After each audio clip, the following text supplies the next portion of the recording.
Lah aku disambati Petruk, jare Petruk ngimpi arep dipateni karo wong. Monggo sing mateni Petruk kuwi nuwun sewu, iki nek ora sampeyan sing nrenggalangi ora bakal rampung. Lho, sing arep mateni Petruk sapa? Bapa Jodipati. Kowe lah dalah kowe bali tak rampungane wekku, Ndara.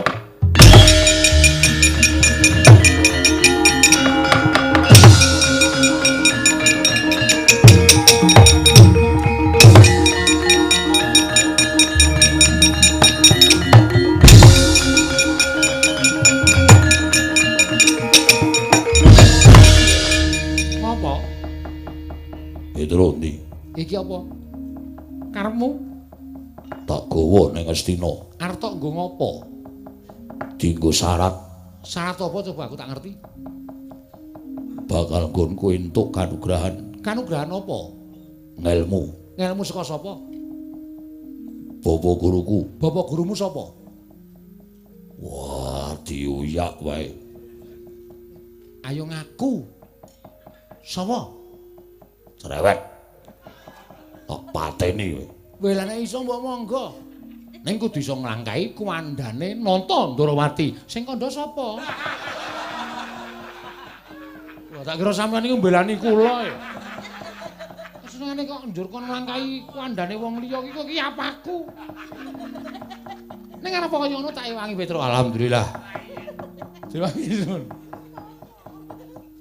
Petruk arep tok nggo tumbal. Yo. Kowe arep dijoli apa? Ngelmu. Ngelmune apa aku tak krungu? Sastra minulya. Sastra mulya. Memayu ayuning bawana. Babar kamulyaning jati. Wis sing kandha kaya ngono sapa? Ora cengengesan kowe. Kowe ngece aku. Lho, ora ngece, kuwi takon karo kowe. Sing ngucape ilmu kaya ngono mau sapa? Durna bapakku.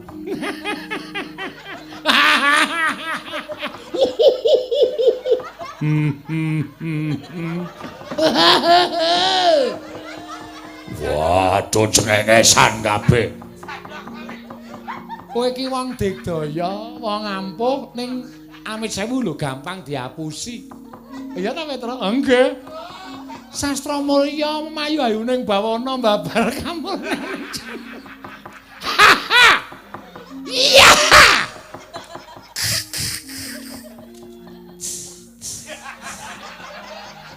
Wah.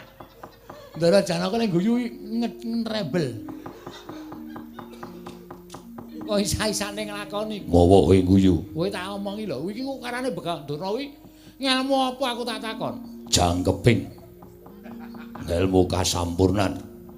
Karo ngelmu sangkan paraning dumadi kudu ana ngelmu sastra mulya. Memayu ayuning bawana babar kamulyaning jati. Wis aja tok sebut meneh. Aku ndak guyu. Kowe iki ngelmu ora ana kuwi mung karangane Begawan Durna kok kowe iki manut kowe iki piye to, Ndara? Nganti saka manut karo Begawan Durna, kowe mentala mateni karo Petruk. Karepmu piye aku tak takon? Ngelmu sastra mulya memayu ayuning bawana babar kamulyaning jati kuwi ora eneng. Jarine Durna eneng. Kowe iki gampang diapusi. Lah kok terus mung perkara ngelmu kowe mentala arep mateni Petruk, Petruk arep tok jolke ngelmu. Nek Petruk upama ngelmune kuwi tenan kowe gelem dipateni ya, Truk? Mboten. Lho. Edan kowe. Ah sampean wae ya ora kompak kok. Pembalasan kok ya. Purun. Nah, krungu dhewe to. Gelem. Nek ngelmu mau ora ana, lah Petruk mati sia. Terus nek wis kebacut mati ora iso tok uripke, kowe diapusi karo Durna, kowe arep nutuh karo sapa aku tak takon. Aku tak takon arep nutuh karo sapa? Nen di Janaka. Mboten teng pundi-pundi radi nebihke mawon. Badhe ngothak-athik tembung sastra mulya memayu hayuning bawana babar kamulyaning jati. Tak golekane ning 1001 malam. Suwabeh. Kowe iki nesu, kowe iki sing bodho kok nesu.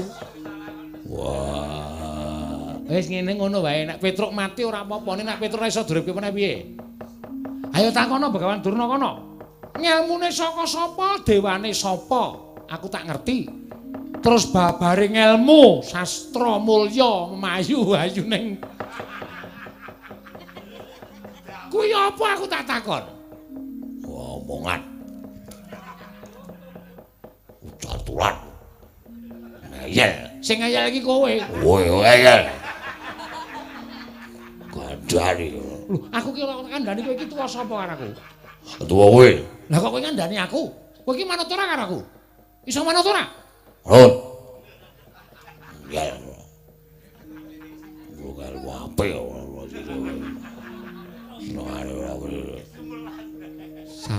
Sastra dasmu.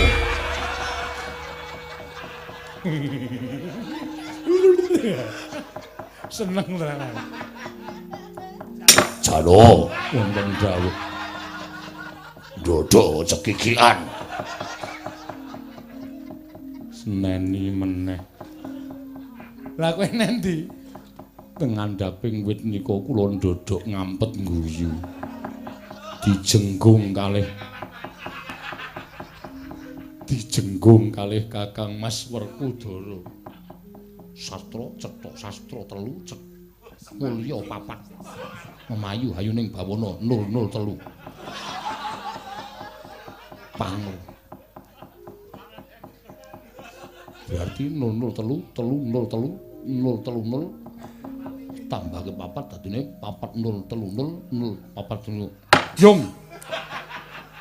Wis. Kula niku mboten Tendang bokongmu. Nggih pun. Ndara Werkudara nganu iki tenan isin tenan. Wis Petro, nggih. Ana apa? Matur Ndara Kresna. Iya piye? Kula mbeta wahyu. Lho. Wahyu tok gawa? Nggih. Wahyu apa? Katentreman dados dipun tampi Ndara kula Pandhawa. Mengko gampang. Caosna marang pepundhengan para Pandhawa. Nggih, ngestaken dawuh. Werkudara. Oh. Kae lho Kurawa dampyak arep ora trima kae singkirna. Gah.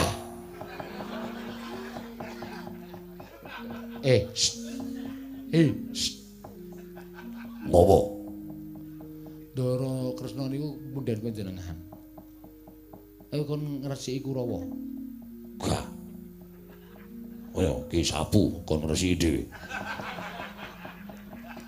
Iku ora ngajar sampeyan tak andake Sinu Ndarawati.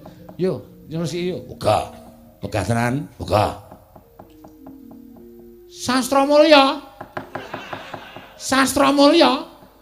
Wah, Petro oyak wis. Sastra mulya.